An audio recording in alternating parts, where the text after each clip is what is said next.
Halo teman-teman, nama saya Faya dan saya hari ini akan membacakan buku resensi tentang kambing jantan. Nah, buku ini terbit pada tahun 2005 dan diterbit oleh PT Gagas Media dan ditulis oleh Raditya Dika. Nah, biodata tentang penulis. Dika Angkasa Putra Murwani Nasution atau dikenal Raditya Dika adalah seorang penulis sekaligus komedian, sutradara, aktor, dan personelnya YouTube Indonesia. Raditya Dika lahir di Jakarta pada tanggal 28 Desember 1984. Profesi pertama Dika adalah penulis. Dia mulai pada tahun 2005 dan perjalanan itu dimulai dengan buku pertamanya yaitu Kambing Jantan, sebuah catatan harian pelajar bodoh. Semua hasil itu membuat Dika terkenal dengan buku yang ia riliskan untuk pertama kalinya dan berhasil menjadi bestseller. Dika sering ditolak karena tulisannya, tetapi akhirnya ada sebuah perusahaan bernama Gagas Media menerima naskah buku milik Dika itu.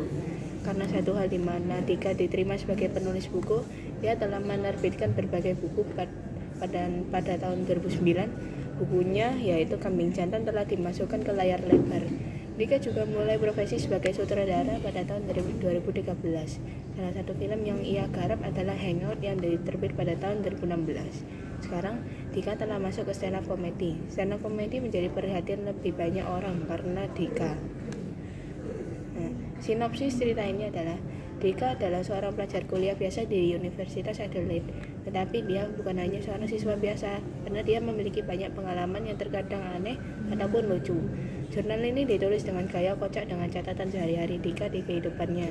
Kisah ini berisi tentang jarak jauh dengan pacarnya, kehidupan menjadi mahasiswa, dosen yang sangat unik, hingga perjuangannya menyelesaikan masalah akademisnya. Semua itu ditulis oleh Raditya Dika dengan kocak, ringan, dan menghibur. Dika berangkat untuk kuliah di Australia dan mengambil jurusan finance walaupun ia tidak begitu suka dengan jurusan tersebut. Dika harus beradaptasi dengan lingkungan, budaya, dan teman-teman baru dan juga biaya hidup yang sedikit mahal.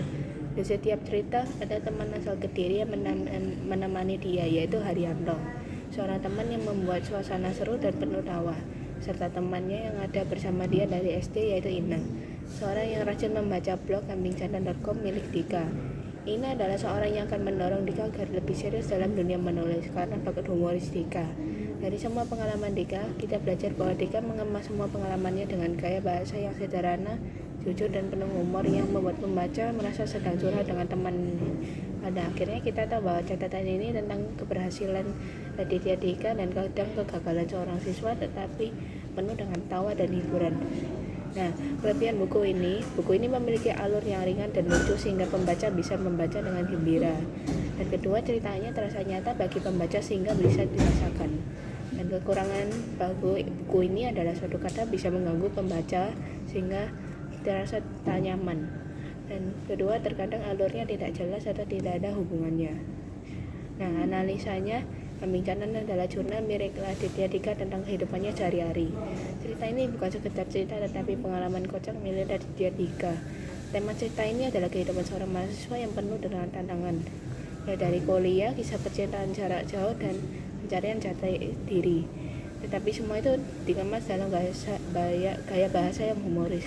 Tokoh utama di cerita ini adalah Dika, mahasiswa di Universitas Adelaide dengan sifat kocaknya yang penuh humor bagi teman-temannya.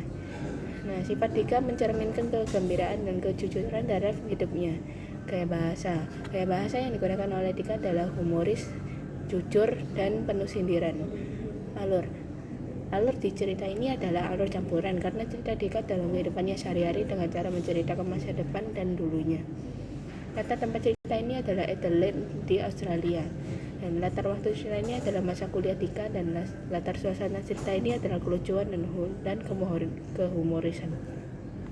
Penokohan Dika adalah sosok yang sederhana tetapi bisa menghibur teman-temannya, dan majas cerita ini adalah hiperbola, personifikasi, dan sarkasme.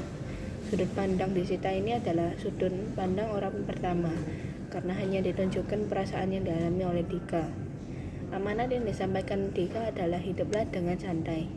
Nah, alasan saya memilih buku ini adalah sejujurnya saya awalnya hanya ingin mencari buku yang ceritanya simpel sekaligus pendek. Lalu saya menemukan buku ini dan saya melihat isinya memang cocok dengan kemauan saya, dan saya pun membaca buku ini sampai habis.